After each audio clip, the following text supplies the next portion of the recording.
Welcome to the Veritas Forum, engaging university students and faculty in discussions about life's hardest questions and the relevance of Jesus Christ to all of life.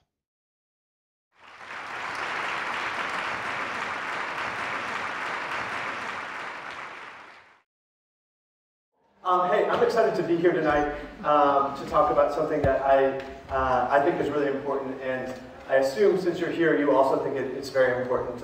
Trying to understand two things that you'll probably be grappling with for your entire life. I know I have been for a while. I'm also really excited to hear Keith's perspective. We got to know each other a little bit over dinner today, and I know that he'll have some really interesting things to say as well.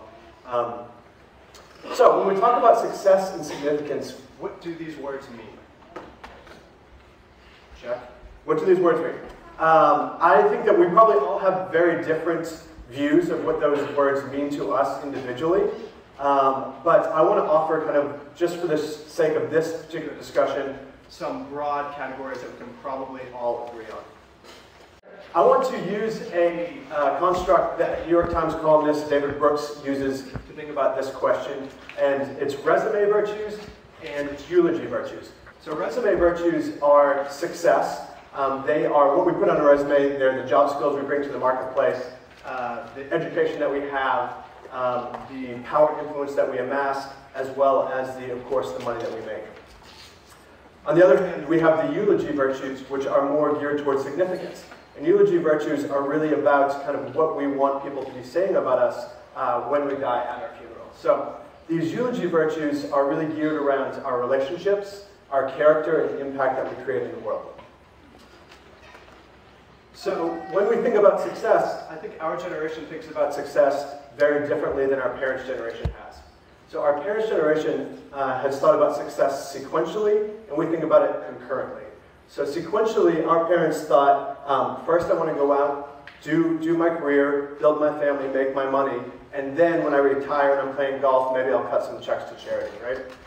Whereas more of our generation is thinking, how can I go out and do well and do good at the same time? How can I make money and make impact, right? This is much more common for our generation. It's actually a very unique thing that in previous generations just hasn't really happened. So the question is that possible? And if so, how do we do that? The answer that we most commonly get is this: follow your heart, right? So we hear follow your, I feel like I've heard it all my life growing up, follow your heart. I've heard it from parents, I've heard it from teachers, I've heard it from pop songs, I've heard it from Disney movies. If we could just follow our hearts, then everything would be great. It assumes in some sense that we have some sort of kind of golden statue within us, that if we could just really find it, if we could discover that treasure of our heart and follow it, then everything would be okay. I don't know about you, but that doesn't feel very compelling to me. When I examine my own heart, I certainly do see some really good and noble and true and great things there. I do see a desire for these eulogy virtues. But I also have to admit that I also see that intention with a lot of kind of desires for power and prestige and importance and money. And those things all are in my heart. Both of those exist. And I don't know if you feel the same way, but I bet if you took some time to think about it, that you'd probably say that, yeah, both of those exist within me. So I think that so there is good and noble, true stuff in our heart. There is also this kind of self-centeredness. And Devin Foster Wallace, I think, says it best by saying, everything in my own immediate experience supports my deep belief that I am the absolute center of the universe, the realest, most vivid, important person in existence. We rarely talk about this sort of natural, basic self-centeredness because it's so socially repulsive. But it's pretty much the same for all of us. Deep down, it's our default setting, hardwired into our boards at birth. So if we let that quote sit with us for a second, it's kind of a hard word to hear, right? That we are selfish people. But if you think about your life experience, we always see the world through our own eyes, and everybody else is on the periphery. If you think about your life as a kid, you may be fighting over toys in a nursery with somebody, even though there are abundant toys to be had. And I think actually a more subtle way we do this as adults is by creating this image called brand me. So brand me is a very carefully curated narrative that we tell the world about ourselves that puts us at the center of the world and puts everybody else as a supporting cast. It says, I am sexy, smart, and successful, and I'm very important, and I'm the lead role, and everybody else is kind of more peripheral. So I think that this idea of self-centeredness hits every industry that you may go in. It's certainly on a lot of industries that we think of as maybe immoral or amoral industries, but I've also found in my work, I work primarily in the social sector with a lot of do-gooders. I find that it's very present there. Even when people are trying to choosing a career that is about serving others, this taint of self-centeredness tends to come up very, very strong. So as a organization kind of grows and tends to get a little bit of traction and success, there's this very short and small and subtle shift that goes, kind of the founders tend to go from being only about impact to also about kind of building this brand. It's about getting the cover of the magazine, it's about getting their TED Talk, and it's about getting their New York Times bestseller book. So this idea of brand me and this idea of self-centeredness kind of pervades everything. One example, kind of more recently, is this guy, Greg Mortensen. Does anybody know who Greg Mortensen is? Okay, a couple of people. He wrote this book, best-selling book, 3 Cups of Tea, and what was found out later is that he embellished a lot of these stories in order to kind of make the story sound a lot better, to sell more books, and to make his organization a little bit more successful, raise a little bit more money.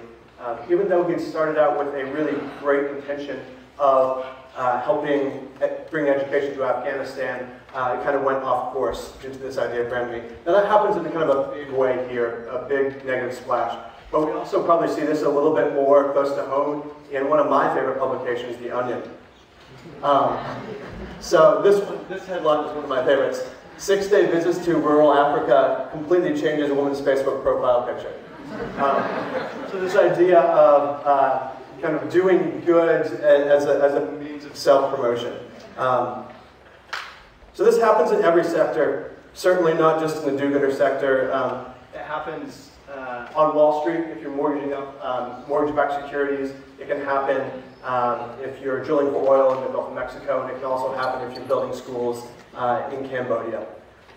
This tension between self-centeredness and other-centeredness, I think, is the grand challenge of our generation if we are to truly try to be pursuing both success and significance simultaneously. So the question is, how do we approach this struggle? What do we do about it? And I think there's primarily 2 approaches that I want to touch on tonight. So the first approach is self-improvement. Self-improvement says that we have everything within us, we have the capability within us to try harder, to work better, to make ourselves less self-centered and more other-centered. It says that if we just apply a certain technique, be that technique positive thinking, mindfulness, or even religion, that if we just apply this technique and work it hard enough, that we can somehow optimize or maximize against this default setting of self-centeredness. So I think the question that approach raises in my mind is if we are the ones that are kind of have this broken default setting, then are we really the ones to be fixing it? I think Albert Einstein says it best when he says, we cannot solve our own problems with the same thinking that we used when we created them. So I think I would like to offer tonight another approach, which I would like to hold out as kind of a Christian perspective on this issue. And this is the approach of self-renewal as opposed to self-improvement. Self-renewal says that we don't have what it takes to take ourselves out of this default setting of self-centeredness. And instead of working within the default setting, it asks us to reset. It asks us to hit the reset button. So the Christian perspective is rooted in a very simple 3-part narrative. Creation, fall, redemption. So creation says, in the beginning, things were good. Man was in right relationship with God, and humanity flourished. The fall is that humanity took matters into their own hands and scrambled the settings, replacing man in the position where God should be. The outcome of that has been chaos and brokenness, both kind of in our own lives as humanity and in externally outside of us. Redemption is really, we celebrated just this weekend Easter. And this is a holiday that marks the death and resurrection of Christ. And that work on the cross and that resurrection is really what allows us to hit that reset button and renew our initial relationship with God and allow ourselves to be renewed from the inside. So I think what I like about this narrative is that it takes seriously but the good that is within us, as well as the brokenness that's within us. It takes both sides seriously. And it really focuses on an understanding that we cannot fix ourselves, but that we need something outside us to fix ourselves. That we must hit the reset button. So, the person of Christ is a great place to look as far as trying to hit this reset button. He serves both as the prototype and the catalyst for this reset. So in the person of Christ, we see throughout his whole public life, he was really encouraged by masses of people to take political power into his own hands. At that time, the nation of Israel was under the thumb of the Roman Empire, and everybody wanted Christ, Jesus, to come up and be a political leader and overthrow the Roman Empire, at least allow them to secede from the Roman Empire. At every turn, Christ turned down the opportunity to take power and affirmed the idea of serving. Serving, not grabbing power. Other-centeredness as opposed to self-centeredness. And he encourages us to do the same in his famous Sermon on the Mount, right? He encourages us to reject the idea of self-centeredness and hold on to the idea of other-centeredness.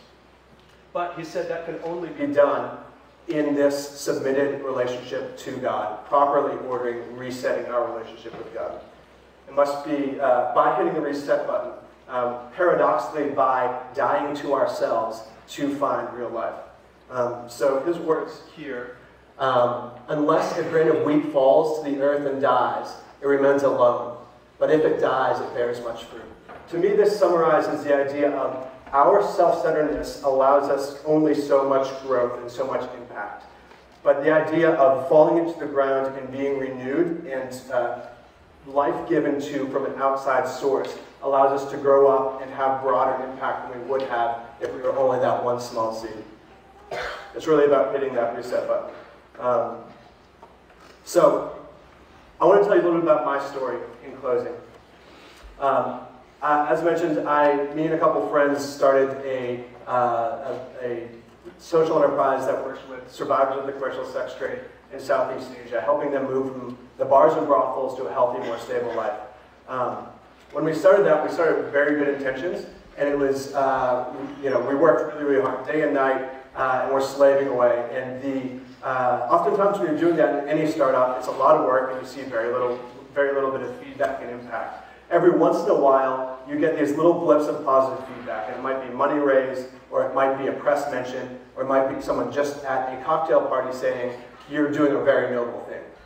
What I found over time is I started to grab onto those a little bit too much and desire these positive feedback a little bit more than I desired, or as much at least as I desired the positive impact that we're trying to create with these women. What I realized over time, and it took me kind of for the organization failing and a little bit of time afterwards, for me to realize that this pursuit of brand me in my life had been kind of on par with the desire to do good, and I saw that within me. And I really had to grapple with this idea and come to grips with this idea that I was grabbing onto this self-centered pursuit rather than this other-centered pursuit, and I had to admit to that and allow God to renew me in that way. So, we have two approaches that I've mentioned today. The first approach is a self-improvement approach. And they both operate on two different logics. So the self-improvement logic is a very economical logic, right? It is what you put in is what you get out. It's a risk equals reward type logic. Now, the self-renewal logic, unfortunately or fortunately, is a little bit more paradoxical. It's not as straightforward. So you hear things like, the last shall be first, and you must give to receive, and you must die to live. So this paradoxical logic is really the invitation of Christianity. So this invitation is a paradoxical invitation, and it's hard to swallow. It is not an invitation that says, try harder to be better. Instead, it's an invitation that says, I admit that I can't try hard enough and can't do it on my own, and I have to release and let go and hit that reset button in order for God to come in and do self-renewal in me.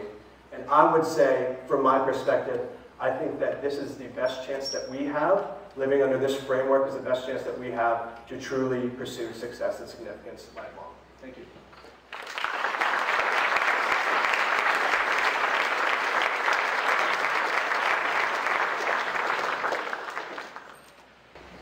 So thank you very much, everybody, for showing up. It's more than anything, it's a lot of fun just to see people who are curious about bigger things in life, and for you to take the time to come and do this is something that makes me very excited.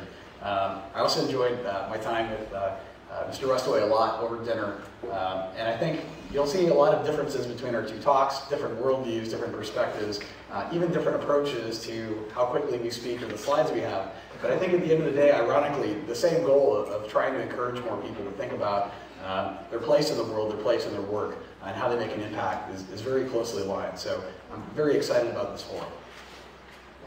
So first of all, just because for the sake of sort of being disclosive here, or giving you an idea of kind of my story or where I've come from and kind of my path and how it sort of affects my work, there's a lot of terms that are sort of strange and thrown around and I don't think are used very well. Agnostic, atheist, non-believer. I tend to use the word agnostic because the definition of an agnostic is somebody who believes that nothing is known or can be known about the existence or nature of God or anything beyond material phenomena. In other words, I see myself as an empiricist. I sort of have always been an empiricist. Show me the data has always sort of been my mantra.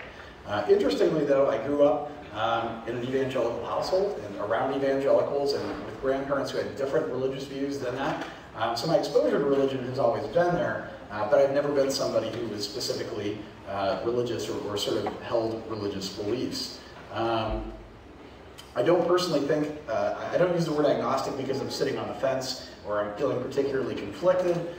Personally, I don't necessarily think that any of the world's religions are going to be established about being right about God, but I prefer the term agnostic over atheist for two reasons. First, the word atheist is unnecessarily polarizing. It's a word that's collected a bunch of stigma during the culture wars, and I don't think it's something that opens up dialogue. Secondly, I don't see any value in identifying with things that I'm not. I don't go around and have a deeply sense of, I'm not a soccer player, right? I just don't happen to play soccer. It's not necessarily how I identify myself. But what I do positively identify with is being somebody who, I have some notes for myself here, sorry about that. I do see myself as somebody who isn't against the belief of others, and I do view myself as somebody who's very pro-humanity. So I'd rather be for things than against things. So the guiding purpose of my life, and it's good to think about these things on occasion, you'll see how I get here from sort of a science and empirical perspective, but the guiding purpose of my life, I guess, is eudaimonia, right? The Greek word for good spirit, or happiness and human flourishing. Or as Plato said, basically the highest good. But by Plato, being happy doesn't simply mean we have nice things and we enjoy ourselves and go to the ground with smiles on our face. Plato sort of argued that you can't have happiness in life without a sense of purpose and a moral compass and sort of tying yourself to something of meaning. So within that, my sort of small lot that I've carved out for myself in life is first, help people defer to their better moral instincts. So hang on to that Foster Wallace quote from a minute ago, right, about what our sort of default is. My worldview, and I'll show you some empirical sort of evidence that might suggest it's the case, is that we're actually, by default, pretty good. And we find ways to get ourselves lost along the way. So my sort of drive in life is to help people defer to their better moral instincts. Next, help develop organizational systems which maximize human flourishing, and then also to teach others to use business as a source for social good. So very much the sorts of things that Mr. Westaway has been doing with his work. Now, my understanding of the world as an empiricist sort of drives my sense of purpose. If you think about sort of what evolution and nature have done for other animals, right? They don't have protective shells, We don't have claws, we don't have teeth, we don't have venom. Go away there. Okay. Okay. Right, the animations dropped out. What we do have, what nature did give us, was sort of a raw deal, right? In terms of what we're protected with, we have no claws, we have no teeth, no venom, none of these things to aid our survival. But what we do have is each other. We're social animals. Right? At the end of the day, we've come to survive by relying on each other. Now I'm going to argue that our socialness is not just an effective survival strategy, but it's actually a very, very good foundation for morality. So I'm interested in capitalizing on our built-in social motives to make us better. And I describe my purpose in both my personal and professional life as finding ways to bring out cooperation, tolerance, and thoughtfulness in others. So nature equipped us to be very good at social living.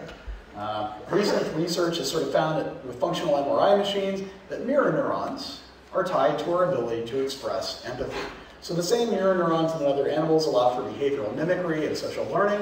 It turns out are pretty good at empathy as well. And people who have sort of denser areas in their brains tied to these mirror neurons actually seem to be the people who are more cooperative and feel deeper senses of empathy. We're hardwired to be empathic and concerned for the needs of others. So we're actually, can I get an IT person really quickly? So I have animations leading up to that. That's the end of my slide.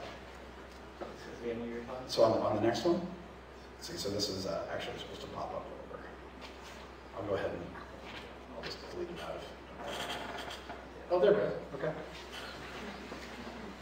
But more importantly, there's been research recently that tries to answer that David Foster Wallace quote about whether or not we're inherently selfish or whether we're naturally cooperative. My colleague David Rand at Yale has used what's called the public goods dilemma, which is sort of a model for how people cooperate in society. So with the public goods dilemma, you take strangers playing together online and you give them each a certain amount of money. Now those people can either put that money, as much as they want to do it, into a public pool that will be doubled and then split up among everybody. So if you think about it, everybody does best if everybody cooperates and contributes the maximum amount. But the sort of personally selfish route, right, of taking as much out as you can, sort of benefits people, right, the individual, right? So sort of society collapses when people fail to cooperate. But in this study, what David Rand did was he either measured the amount of time people took to make their decisions, or he manipulated. He said, you have only 2 seconds to make a decision on each round of this public goods game. Right, so your choice, very quickly, that you're going to make, are you going to give money to everybody else, or are you going to hoard the money? What he found was that when people make very quick decisions, when they're required to make decisions quickly, right, which is sort of a proxy for automatic decision-making, or very quick and reflexive decision-making, people tend to cooperate.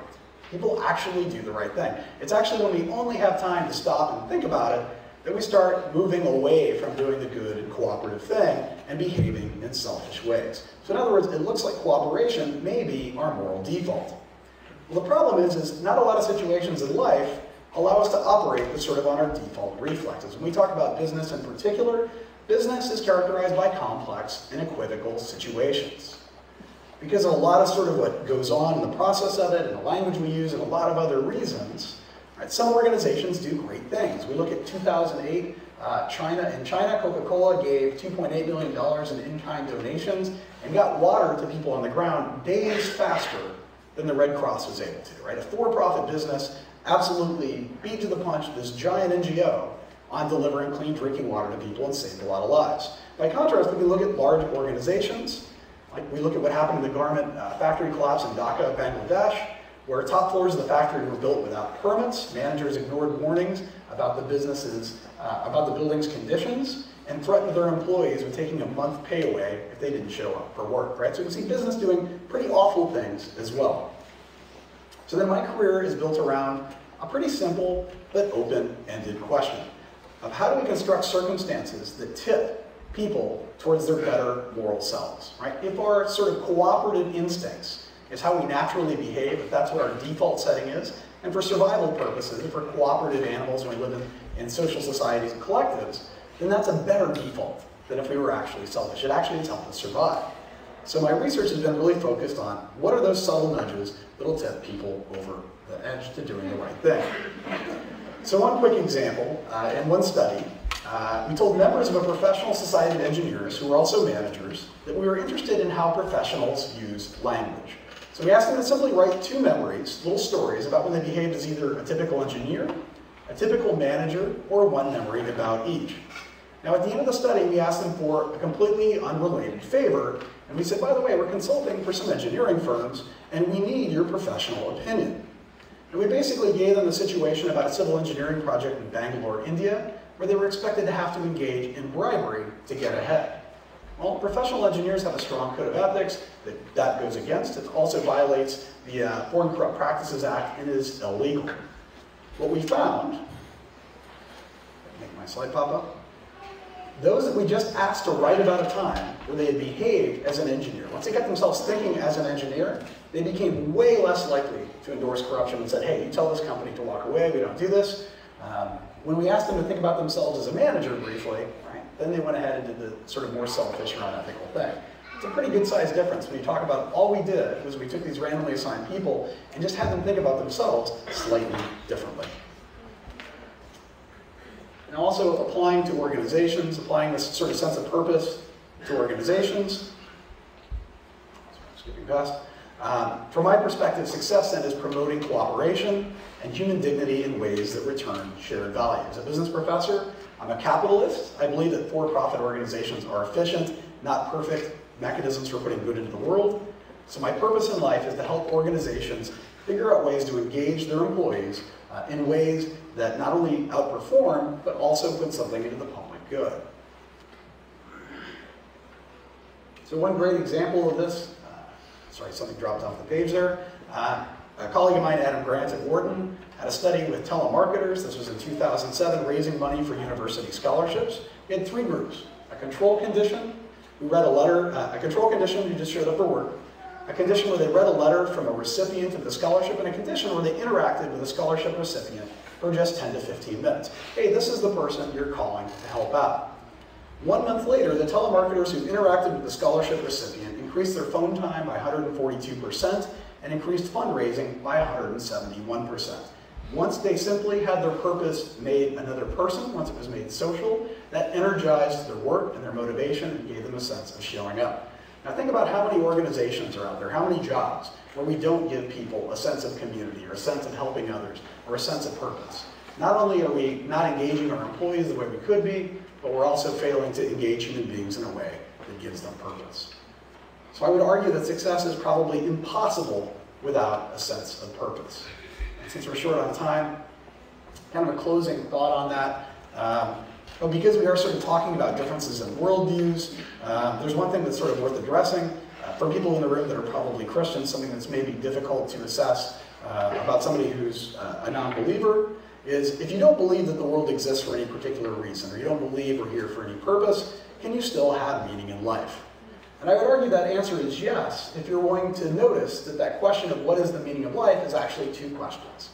So the first question is an empirical question, right? Asked from the outside. For what material reasons do I exist? Is it a big sort of cosmic accident, or did some divine hand create us?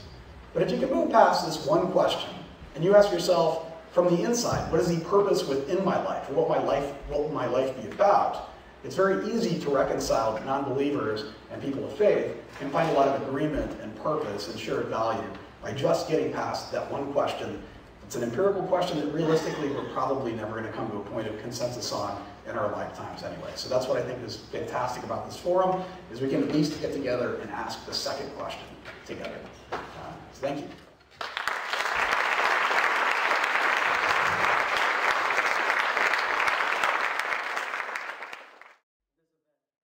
In this section, we're going to have about 20 minutes in which I will ask a series of questions of our speakers, and they will both have an opportunity to answer these questions. As you're listening, you'll have an opportunity to continue filling out those cards, the cards we're going to be collecting here at the end, and also be thinking about questions that you may have, so that during the final section, where you have a chance to ask speakers questions yourself, you'll be able to do so. Let's go ahead and begin with something rather simple. So we'll have each speaker have about 2 minutes to answer. I think, Kyle, we'll go ahead and begin with you. and then we'll kind of just go back and forth. So for many people, especially at our university, success and being significant in life are closely connected. In your view, what is the relationship of success to significance? Great question. So I think that's a really positive thing. If your idea of success and significance are closer in alignment, I think that you're going to have less tension in your life. I will say, like, as I brought up a little bit in the talk, I find a surprising amount of people whose success and significance are completely aligned, that it tends to twist on itself a little bit and becomes a little bit about them as much as it is about creating good in the world, right? And the problem with success and significance being completely aligned is that we tend to grab our identity and our meaning from doing something well, right? And oftentimes being successful at that thing that we do well reinforces that loop within us, that our goodness and our value in life is derived from us performing well, and then whenever, it's a nice little bonus whenever people pat you on the back and say, you're doing great work. So it's great to have success and significance aligned. If your career allows you to do that, that's a win. You should be super excited about that. But just know that there's also probably a higher level of danger there to fully place one's personal meaning and value more so on work than you would otherwise. So this is something I always share with business students because it seems to be a motivator for them or a piece that needs to be adjusted sometime. Does anybody know the dollar amount? And so there's research on this about how money affects your happiness, right? So there's actually research where they looked across countries and within developed nations. So in the developing world, right, not having much money obviously hurts your happiness quite a bit because you don't have those basic resources. In the developed world, the correlation between income and actual felt emotions and happiness, daily well-being is smaller, but it turns out it actually caps out. It goes flat around $75,000 a year. Once you make that, for a family of 4, there is no correlation between that and your happiness. So if you're defining success in terms of material things or status or prestige, know that at some point it's going to quit adding value. What adds value is having a sense of purpose, having other things that you care deeply about. There's research showing that when people are given the opportunity to spend money on themselves versus somebody else, a lot of people will choose to spend it on themselves, but when forced to spend money on somebody else instead of themselves, they actually report being happier for it. We tend to be more otherish, I think, than we sometimes give ourselves credit for. So if you define your success in terms of accomplishments that help other people, I think you're going to find a lot more alignment than if you're trying to juggle these things independently. What is your hope for the work that you are doing and for humanity more broadly? That is a huge question. This is my hope for humanity. I think that actually a lot of our work seems to be pretty aligned. I just like to think about. What you want to start off with? Okay, cool. You don't want to steal your answer. So I think my hope in my work is that the way that we think about creating value shifts over our lifetime. That right now, generally speaking, in the business world, value is judged by one metric only, and that is shareholder value creation, or money, profits generated, right? And I think that's a shame because business can be a tool to do so much more and create such broader value, including social and environmental impact. And so I get really excited. I wake up in the morning thinking about how the capitalist system can be leveraged in these kind of really cool ways to create broader value.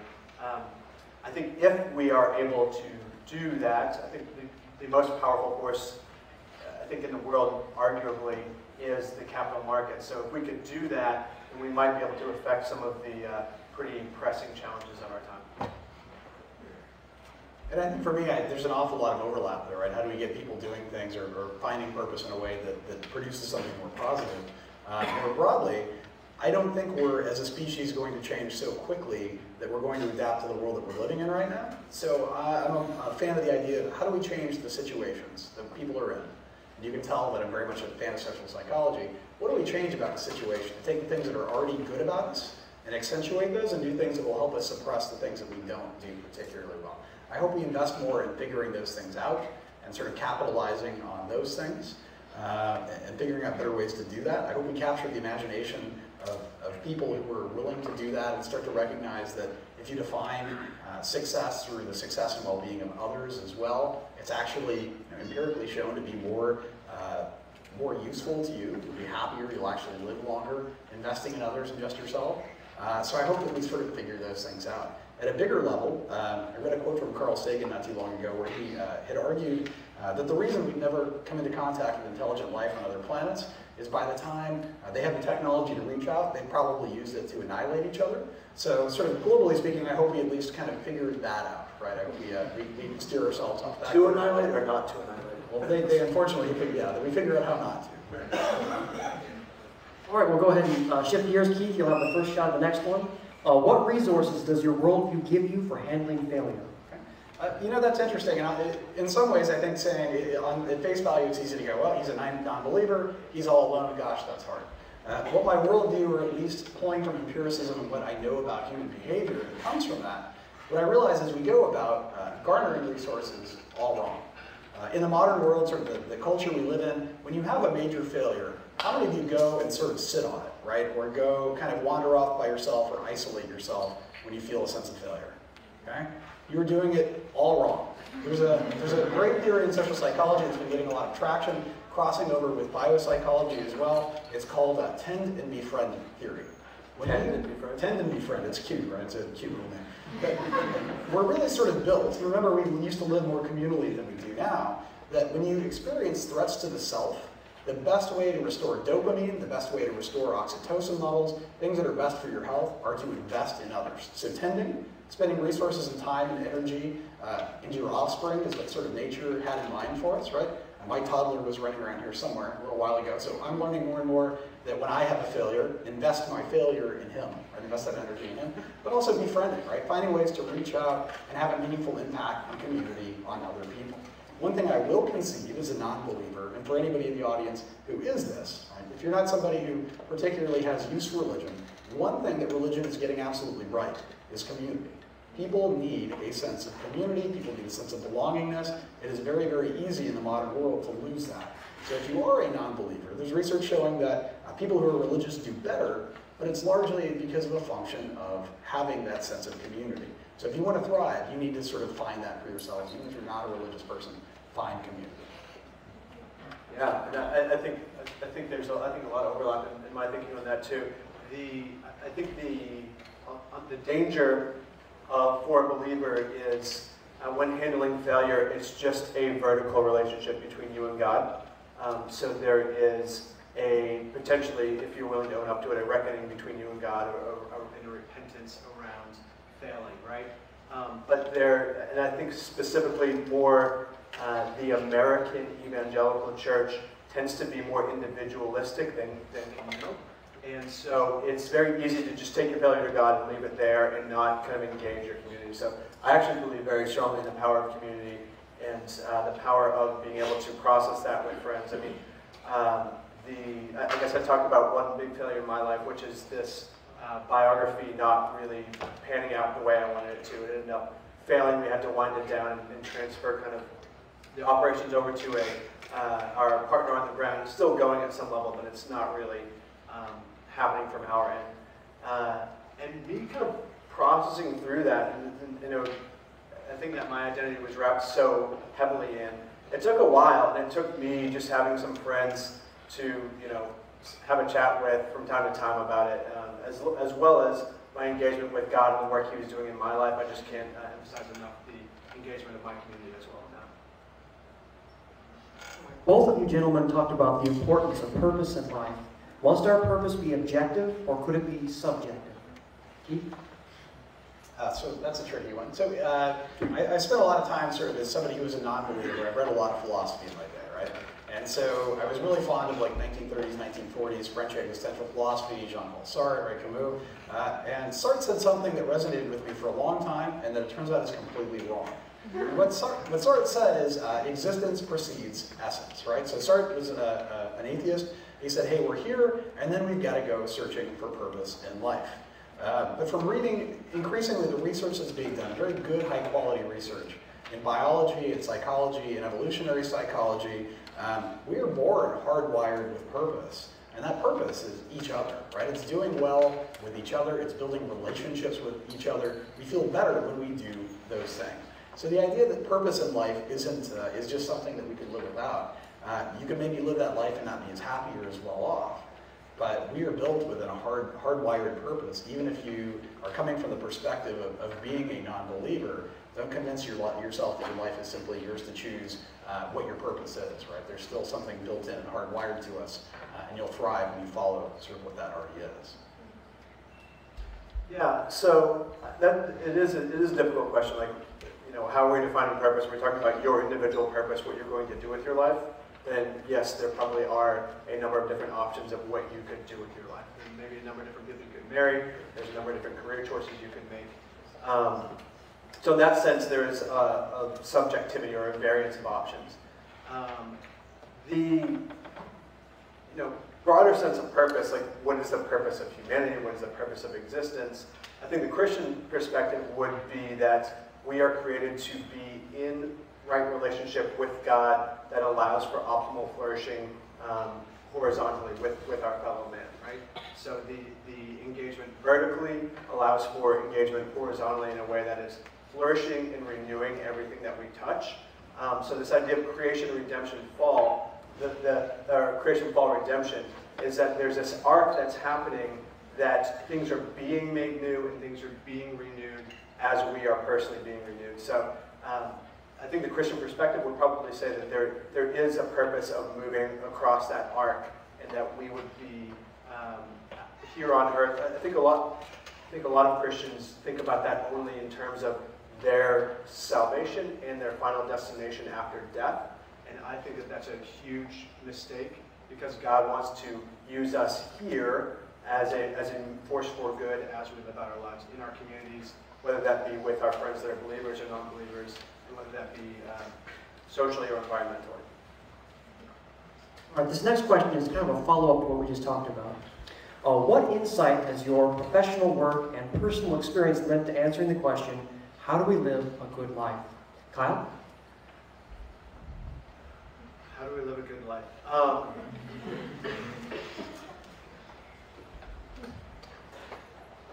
I mean, there's degrees of good life, right? I think that the pure pursuit of amassing wealth, I think that both of us would say is fairly meaningless, and I don't think that's really at debate here. I don't think that's a point that is, maybe some of us agree with that in the room, but probably most of us don't. I think my work has taught me that humility is really important, and curiosity is really important. So a good life is a life that is inquisitive and is humble and is willing to kind of search. I think that's what I would say. That's a good life. Yeah, obviously purpose is central in a lot of what we do, right? We're feeling like we live a good life. But the other piece of it, and I think this applies whether you have a religious view or not, at the end of the day, we are a physical thing, right? And our physical well-being ties into our emotional, psychological well-being, spiritual well-being as well. So taking care of ourselves, being healthy, being well, I think is a big starting point of what we need to be doing, right? We can't neglect that and say that we're living a good life or doing well while sort of ignoring that parts of our lives. Same with relationships, right? I think relationships are extremely important. On the humility front, I'm somebody who's figured out that the odds of me interacting with or having a student much smarter than me that's going to do a lot more good in the world than I'll ever do is probably my chance for impact, right? Finding somebody who's going to be better than I will ever be. So I think looking for legacy in terms of finding other people who can do things better than you can do them is a big one. But I also think part of living a good life is, at least for me, my favorite moment in life still is when I find I can surprise myself. Right? I'm almost 40 years old, I'm approaching midlife. You get set in your ways, you get set in your belief systems, but those times when something changes my perspective, or how I look at the world, or how I look at other people, that's still a big part of what I think living a good life for. And I guess you could call it curiosity, but it's also a certain amount of openness where you're willing to let life take you down a different path. So just because I'm somebody who doesn't necessarily believe that somebody has put a path out there for me, I can find an awful lot of meaning and purpose and surprise and interesting people along the way by being open. I think it's very easy to forget to do that. Yeah. All right, so based on the presentations that you've made this evening, do you have any advice for students for managing grades, resumes, and for their eventual entry into the workforce? Good grades are better than bad grades? Seriously though, I think we live, if I'm going to go with my little career advice spiel, if you're interested in something right now, now is a really great time to explore it. You think you're busy right now, but you are not. You will be way busier as soon as you step out of these halls than you ever have been. Now is a great time for exploration. It's a great time for exploration in any field that you're interested in working in. And we have connectivity to the experts in those fields in a way that no generation ever has before. The ability for me to get on Twitter and to mention somebody that's the best person in my field has never ever happened before. You guys realize that before all of this, you had to find an address and write a letter to try to gain some sort of connection with somebody. So the ability to connect with experts in fields and any rabbit hole that you're curious about to go down is really great. And now I would also say, beyond the career front, now is a great time to think about what matters for you relationally. It also is a great time to think about what matters for you spiritually. So allow curiosity to drive you and go down those rabbit holes now, because now is the time for exploration in a way that you will never have in the future. And that will be kind of cool stuff to add onto your resume, you know? That'll be interesting things to talk about in your first interview. I have possibly the worst advice ever, but follow me for a second. My advice is fail and fail hard and fail like crazy now. Because when you fail at this point in your life, not only is it sort of a shorter distance to pick yourself up, but you can also still learn what the things are that you're good at, right, that you might not have known. We were talking over dinner, we both had very non-linear paths, I think, to where we're sitting right now in life, and explored avenues that were different than what we ever anticipated. And here I'm actually going to pull from religion for a second, but for anybody who's familiar with the Quaker religion, for Quakers, they celebrate two things equally, and one is called way opening. And way opening is when they have a sort of divine moment where they're given an insight that says, this is what you're supposed to be doing in life, right? This is what you're called or should be doing. But they also celebrate something called way closing. And way closing basically means some door has been shut and permanently, and you are absolutely not going down that road in life. And what does way closing do? It keeps you from going towards a purpose that isn't your correct one. So we should celebrate that too. And so I would say the best advice I have for you guys now, vary your routines, meet different people, take in as much as you can, and fail while you're still in a place that celebrates failure. Right? More organizations should do it. We should all do it more, but fail at a time in life where failure is more comfortable. And just to go off that, the idea of way closing is so important because I think our generation, more than any other generation, is facing this paradox of choice. We have so many choices that it becomes very overwhelming. So celebrate those doors being closed. I mean, those are great things. About time for a minute answer for this final question from me. What could lead you to change your core beliefs? Keith, let's begin with you. My core beliefs, I guess, for the sake of this forum, my core beliefs about life, the universe, and everything. For me, I'm an empiricist. It would take evidence, right? Data. I'm not so married to my belief. I have no emotional investment in it. To be extremely frank with you, if I woke up tomorrow and you said, hey, here's evidence that you're not just going in the ground in 50 years, I'd probably feel pretty good about that, right? But it would take evidence for me, right? That's just sort of where I'm at in my life, and that's how my mind works. It doesn't, the fact that I do think that sort of the end of the road is in 50 years doesn't take away the value or meaning of my life for now. I still find a lot of purpose in it. But for me to change my belief system, it would be the same level of evidence as it would take to get me to refute my research or go down a different path or quit believing or start believing in just about anything. I'm just very practical that way, I guess. Yeah, I think there definitely have been some shifts in my core belief over my life, and I think that those have primarily been, as opposed to empirical, have been experiential, and then backed up by a further kind of empiricism on after the experiential moments or shift or pull in some way. So for me, it's a combination of both experiential and empiricism that would allow me to shift my core beliefs. All right, thank you, gentlemen, for your dialogue. We're now going to go ahead and shift to our final segment where you're going to have an opportunity to ask questions of either of our speakers. We're going to have 2 roving mics. In fact, in a moment I'm going to give this one up. And if you raise your hand, our 2 gentlemen here are going to bring the mic to you. We have a couple of rules for this. Please don't offer any statements. Please don't make any arguments. Please don't argue with either of our speakers. Be respectful. If you have a question, you are welcome to ask it. It may be necessary to pass you the microphone. We do ask that as soon as you receive that mic and you ask your question, that you immediately pass it back. If the speakers need any additional feedback from you, they will ask that of you and then you can provide it. But let's go ahead and try and keep things as short and sweet as we can. For our speakers, if a question is asked of either individual, you will still have the opportunity to respond if you wish, but you don't have to. We'll also try and keep each answer to maybe 1 to 2 minutes apiece so we can get through as many questions as possible. And I'll try and call on people, and I'll say this gently but firmly. If it is necessary, I may ask you to stop, but I don't think that will be necessary. So. Yes, sir. And if you would wait until the mic comes so we can all hear it. What do you believe your personal belief or ideology's biggest Achilles heel is?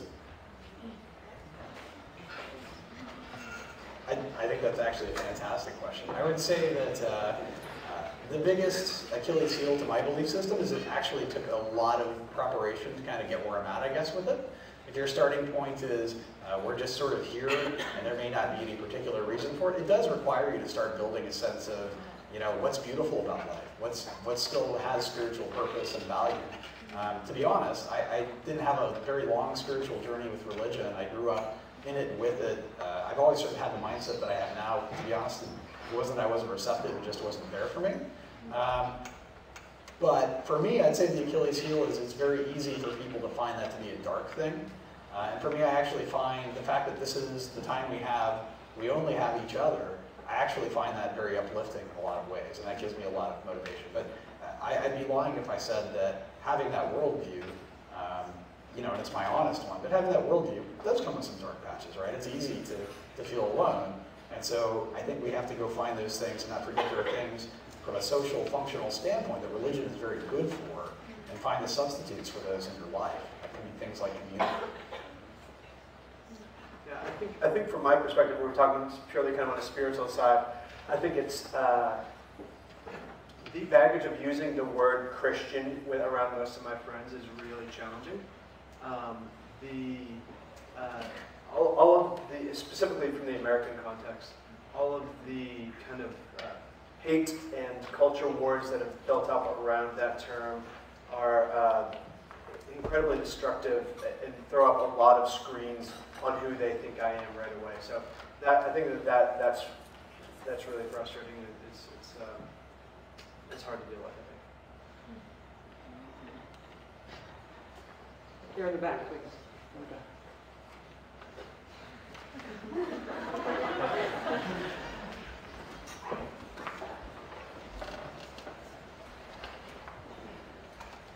Hi. My question is, I think when many of us hear the term meaning, we think of lasting, something where what our work has done is never goes away, as if there's like if we're trying to build a block tower as high as we can as humanity, we want our block to never fall out, or that the tower that we're building never it never ends.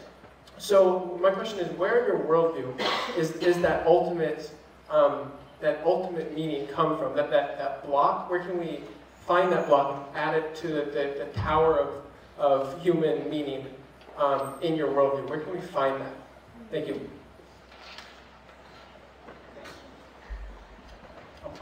You know, I find it from the standpoint of this, again, I'm not in any way trying to convert anybody. I'm not trying to suggest that my worldview is the right one.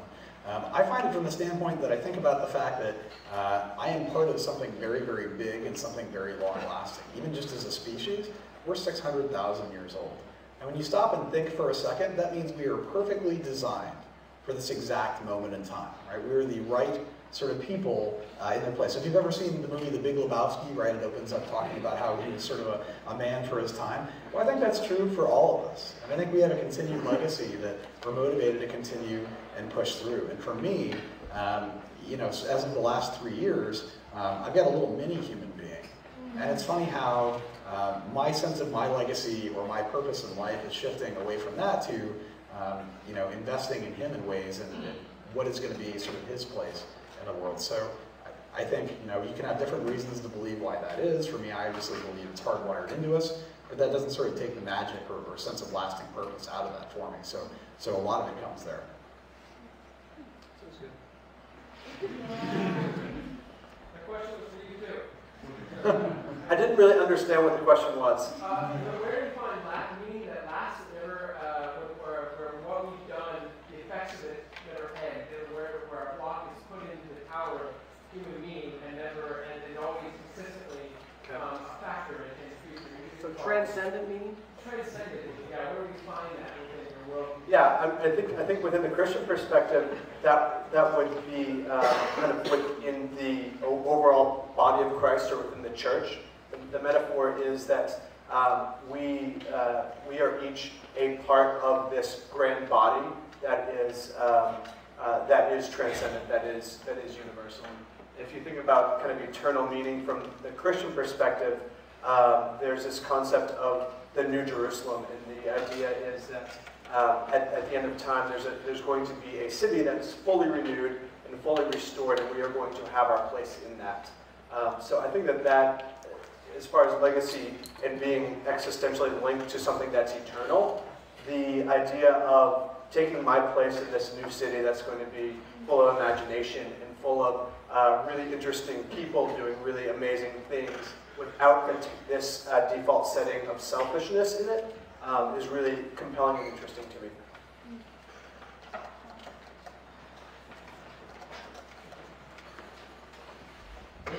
There is a good God who wishes for us to find significance through loving others, or if it's hardwired within us to be social beings and care for others, why does selfishness persist in our race? I think that, I mean, obviously I talked a lot about selfishness tonight. I did not want to be a downer tonight, sorry guys. It just was what was on my mind. But I think that the Christian perspective, and I tried to articulate this, I focused a lot on the negative side of selfishness that I think needs to be acknowledged. I think the Christian perspective says that we have the image of God in us, and there is good in selflessness, and there is what would be called, theologians would call common grace, our ability, whether we are in a relationship with God or not, to do great things exists. So I think both exist. I spent a lot of time talking about selfishness. I do want to just emphasize that there is huge potential for humanity as well. Can I answer that one too? Sorry. And I'm going to talk about something really weird, and that weird thing is vampire bats. And this is just a fact I learned the other day, right? Something I learned about vampire bats. So vampire bats, when they go out and hunt, vampire bats live in caves full of things, right? Very large communities. So vampire bats go out and they suck blood off of animals, right? Sort of these parasitic animals. Then they all come back to their cave. Now you can imagine some vampire bats go have a really great feeding, right? They sort of gorge themselves. And others don't have such a good day. But here's where something kind of beautiful yet disgusting happens, where vampire bats will regurgitate food for the member that didn't have a very good feeding, with the idea that they will pay back in to sort of the general reciprocity later. And if a member doesn't do that well, then they sort of get punished. Now, again, I'm not an evolutionary biologist, but from reading a fair amount of evolutionary psychology and evolutionary biology, our default is cooperation because it works well most of the time. But there are situations where selfish behavior or self-optimizing, right, helps us survive. At the same point in time, we have to pass along our genes. And how we do it is investing in others and also trying to pass along genes that are similar to our own. Right? So really what we are, and I was presenting sort of a simplified version of things, but we're otherish, right? Which is to say that we live for others, but we do so partly for the sake of kind of advancing our own self, our own genes. So there's this balance somewhere in there, and I think it actually dovetails very much with what you were saying about the idea of sort of the resume piece and then sort of the obituary piece. Even vampire bats sort of have this resume obituary, selfish versus giving you the general good sort of. But even the cooperation, though, you're saying is for there is a sense of selfishness. That action is done to preserve self, right? Right, and to if I can't preserve self, preserve close others, right, similar others.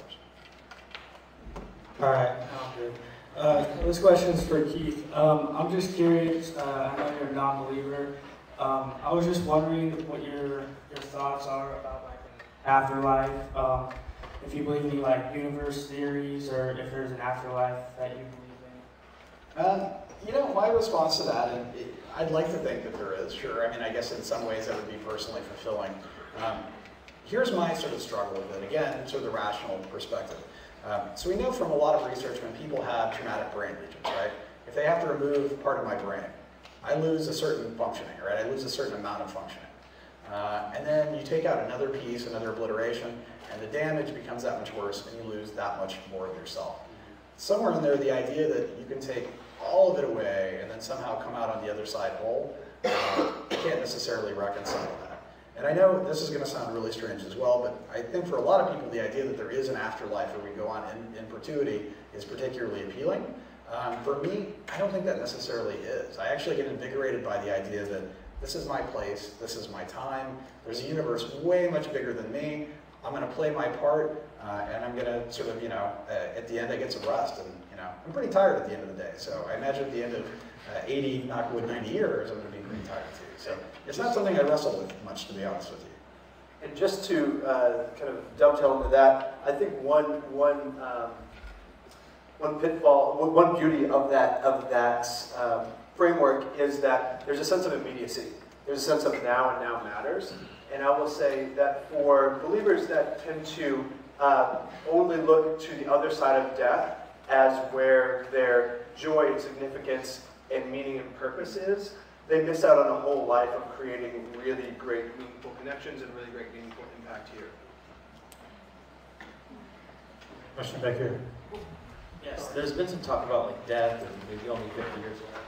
I was wondering, for both of you, what are your thoughts on humans like growing capabilities of altering the genome and life extension and playing God and stuff like that? So genetics and genetics research is an awful lot of different things, right? So there's a big continuum in there. You know, anytime we go in to treat cancer, you're messing with sort of genetic programming, right? Because these cells that had sort of strange telomeres start reproducing, we're then sort of fighting genetics. So I think anytime you talk about genetics research or something like that, or what you're calling playing God, we're already doing some things that we all pretty well sign off on. And on the other end, there's some pretty horrible, scary eugenics things that you can think of that we've seen in sci-fi movies. And I don't think having the absence of a belief system means that we have an absence of a conscience. And at the end of the day, if the things we're doing elevate people, make us better as a species and not just better looking or things like that, right? Things that sort of uplift us and make us better, we should be open to considering, but it's a dialogue and an ongoing one that science has. It's not very black and white thing. I think that God has created humanity with the ability to have great creativity and great potential to create culture and to create science. That can be a really powerful thing and a very positive thing. It can also, we can take that to be a negative thing as well. I think generally, as far as those sorts of advances in science, I think that they can be really great and powerful, amazing things. I don't see, there probably should be some limits. I was going to say there shouldn't be any limits. There probably should be some limits that really violate the conscience of all of humanity. But in general, the advance of science is a thing I think that God looks on as human flourishing, as the unfolding of the creative potential of humanity.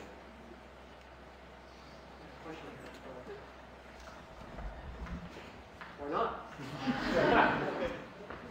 Go ahead. So my question to you is, it seems that you can both agree that significance and success, they contribute to each other. A bit of both is kind of a good thing. But as individuals, finding both, everybody knows it's not real easy to find success in life. It's not terribly easy to find significance, or at least it's not always. What is it that acts against it? If it's in the better interest of all for us to have both, why is it so hard to find them? for that question.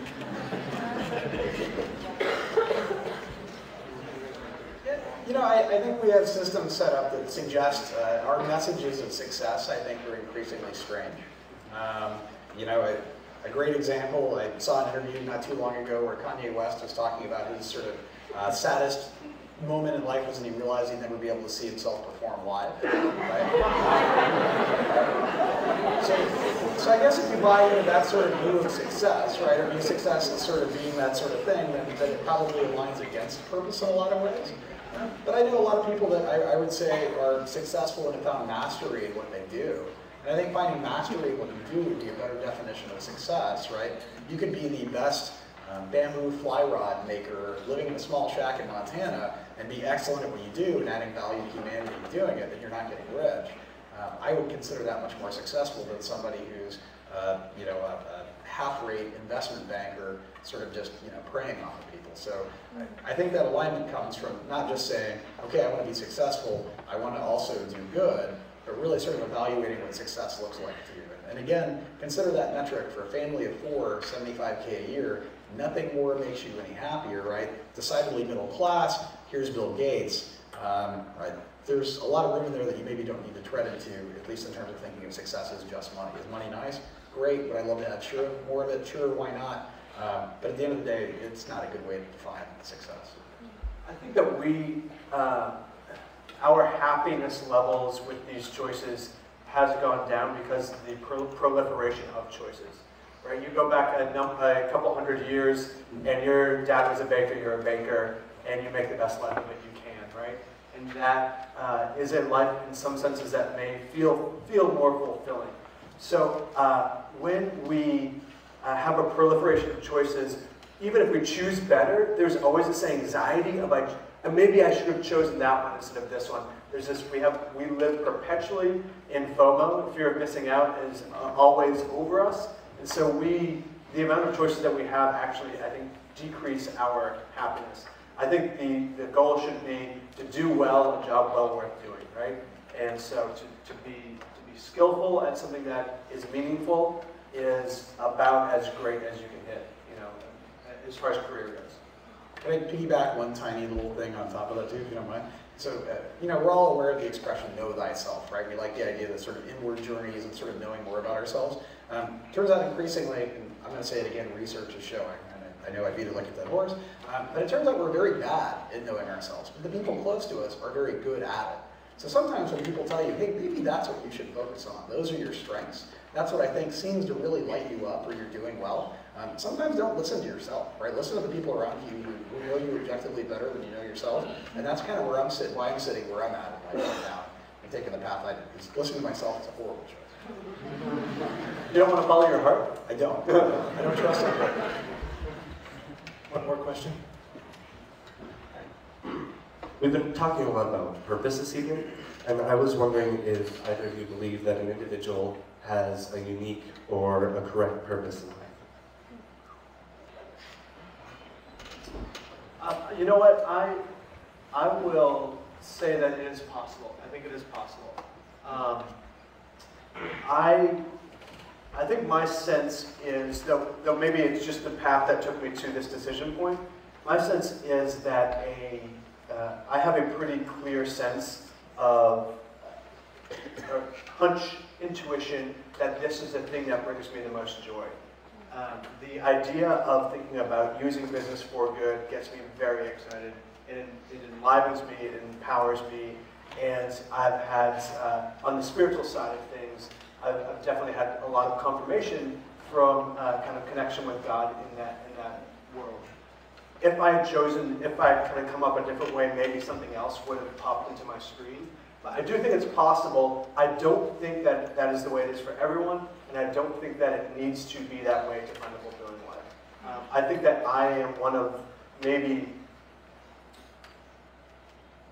I can only think of 1 or 2 other of my friends who are all doing really great stuff and all feeling very fulfilled that feel that strongly about it. So I think it's possible, but I think it's rare and it's super okay if you don't find Yeah, similarly, I think there's a lot of us that when we sort of get further down the path or to the end, recognize, hey, I really seem to be on the path that has a lot of meaning and purpose for me and are glad to be there. In terms of saying that was kind of preordained, I've met people who do believe that and find those things early on. We were having a great discussion over dinner with somebody who knew very early on in his life he wanted to study world history and has been a professor of it for 44 years. Good on him, that's amazing. In high school, he knew he wanted to teach Roman history. But, speaking from my own career choice, nobody is ever this tall and says, gee, I want to be an organizational psychologist when I grow up. Right? And it turns out none of you are probably thinking that now, and it turns out that actually it's a really fun and interesting career choice, right? So to limit yourself or to say that, hey, here's the path laid out before me, or things like that, I think the more interesting paths in life, or the people I've known who've had the most interesting ones, are the ones that find it later in life, stumble it. I won't ever say it's a compromise what they come to, but they come to that perfect intersection of opportunity and their abilities that wouldn't have been there if they were just thinking early on with the worldview they had when they were younger. My lamest friends are the ones that are doctors and they always want to be doctors. They're not interesting. They're not. That was interesting. Thank you, gentlemen, and thank you to our audience for those questions. We're now going to have a couple moments where our speakers are going to offer just some closing thoughts for you. Nothing big, just a couple minutes where they can leave you with a kind of a last message. Keith, why don't you go ahead and start us off, and Kyle, you have the last word. Yeah, the only closing message I have is thank you all very much for coming and for being such a welcoming group. The fact that you would show up on a weeknight to something after hours, and I'm not even having to give participation points for it, right? It's amazing and something I'm enjoying an awful lot. But the fact that you guys are asking yourself questions, that you're stopping and evaluating, what do I believe? Why do I believe it? What's my purpose? I actually feel a lot better about the world that you guys are doing that, regardless of what your belief system is, right? People who shut down, who quit searching, who quit reaching out to people different from themselves, that leads to bad things happening. So please keep what you're doing now, keep doing it your entire lifespans, and I'm very, very happy that you guys are doing that. And that's about all I have on that. Yeah, I similarly love the fact that everybody here seems to be curious and seeking about these huge questions that are very big and meaningful. So I'm encouraged by that, and I will kind of repeat something I said earlier. Now is the time to be asking those questions. I think that you kind of get busy as you get later on in life. Please don't be the type of people that get busy and stop asking the big questions, but it's likely that you will be. So right now is a great time to be asking those questions. And I do believe, kind of from my belief perspective, that if you truly are seeking God, that there will be some doors opening and some understanding that will be revealed, either through conversations with your friends or through some other way too. So I trust that will happen, and keep seeking and keep asking these big questions. Thanks so much. Round of applause for our speakers, please.